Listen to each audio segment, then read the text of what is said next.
Hi team! I'd like to briefly discuss MTSS, and if you locate our Maple Grove blog, within there is a tab for MTSS. Simply click on this. This is the same blog that we get our Maple Grove memo each week, but on that MTSS tab you're going to see a familiar infographic.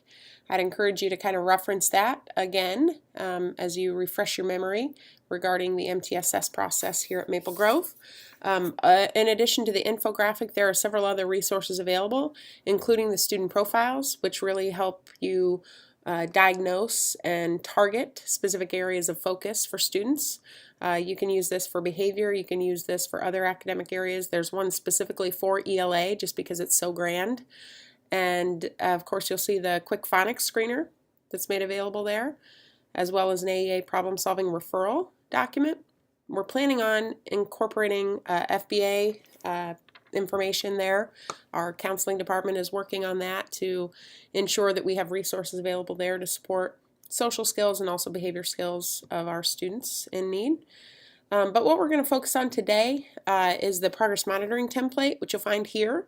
When you click this document, you're going to be forced to make a copy, which you'll see in just a moment. This video tutorial will be able to be found here for future reference.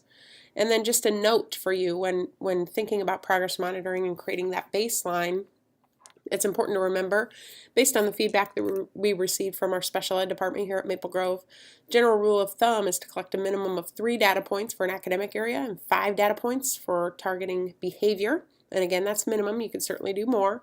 You find the median of those scores, and that will equate to your baseline. So let's go ahead and move into the document.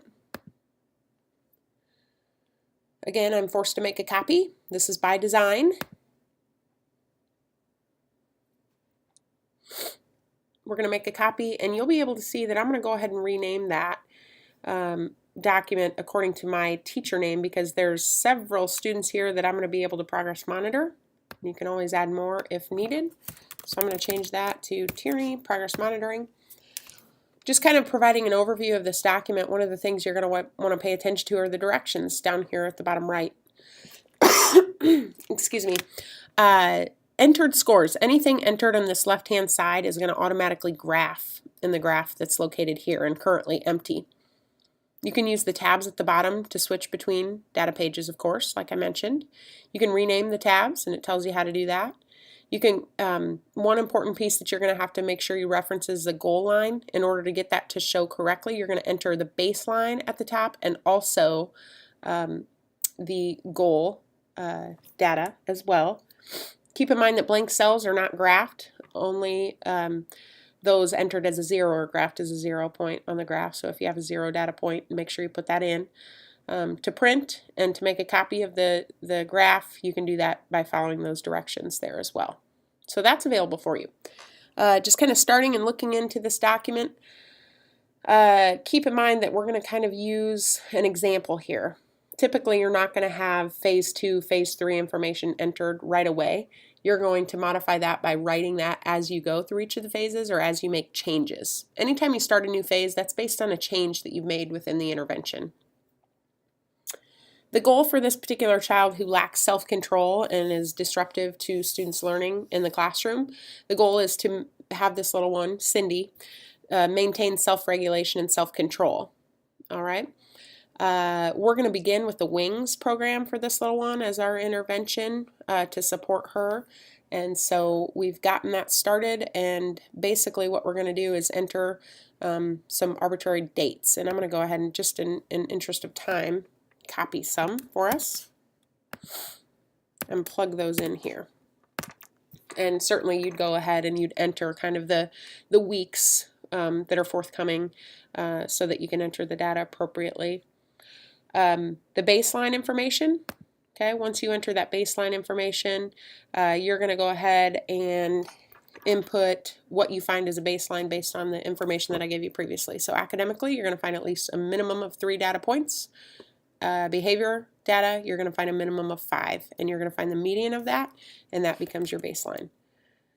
Right? You can see there that the data has been entered, and I'm going to go ahead and just enter 45 kind of across the board.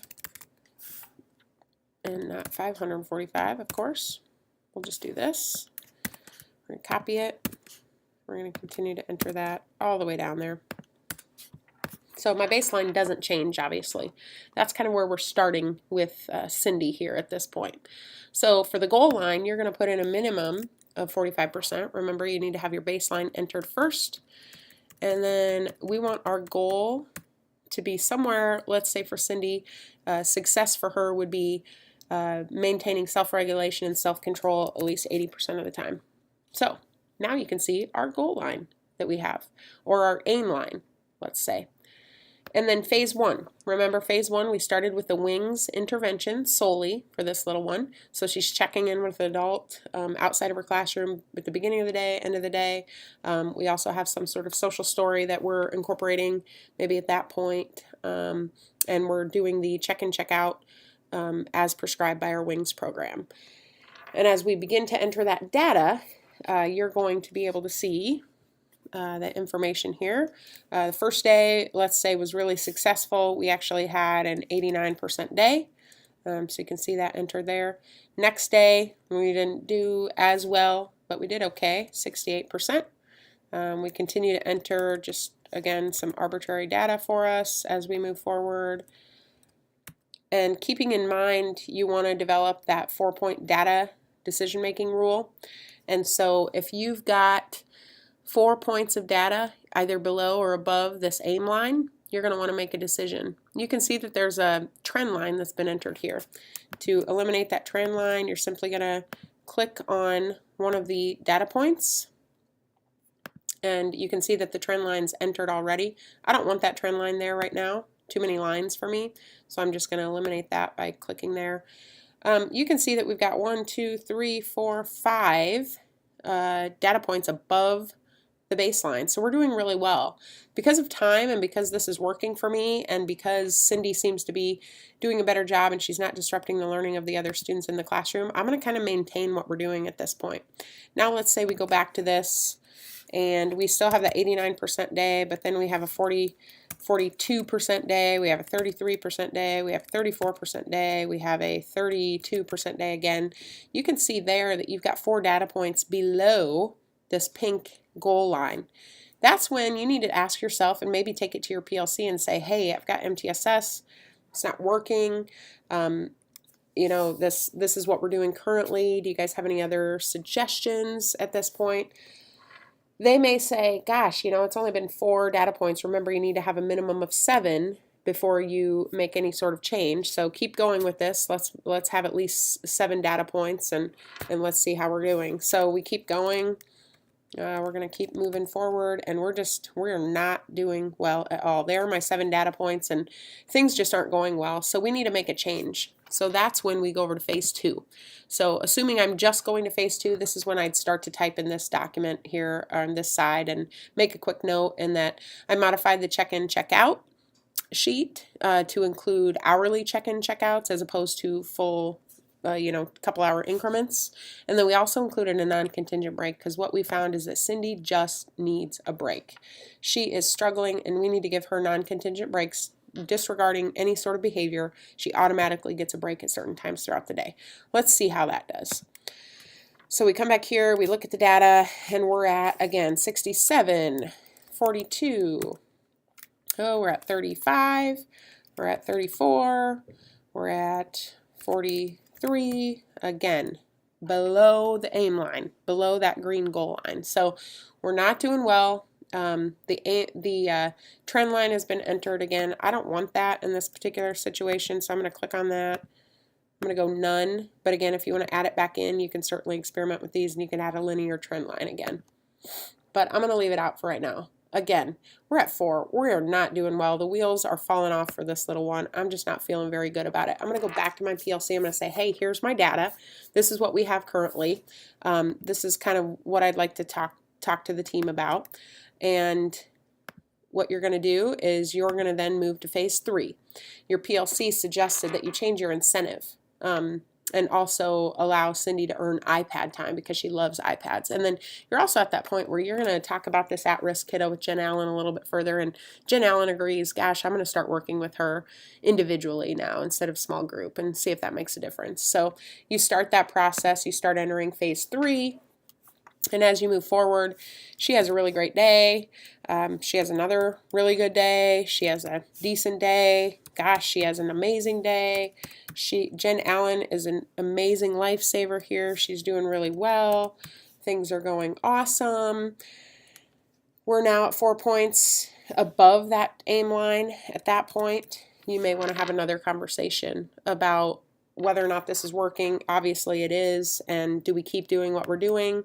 Can we eliminate anything? Can we slowly start taking away some of the accommodations or interventions that we're providing? Maybe taking away some of that non-contingent break time, having conversations such as that. So again, I'm just taking away that trend line there. And you can see that the data that is available for us has been very informational and supportive for us. And it gives us information that if we want to meet with parents, we can show the data over time that's been positive or negative for Miss Cindy. You can bring this to your PLC. You can bring it to AEA if it goes to that point. You can bring it to a meeting with your principals. Use it as a support system for you in making decisions. And I hope that this helps you to make those data-informed decisions that are best for your kiddo. So if you have any questions, please let us know. We're here to support you. But again, there's several student area tabs here that you can utilize for several students within your room. But we hope that this helps you to support student learning and positive behavior in your classroom. Thank you.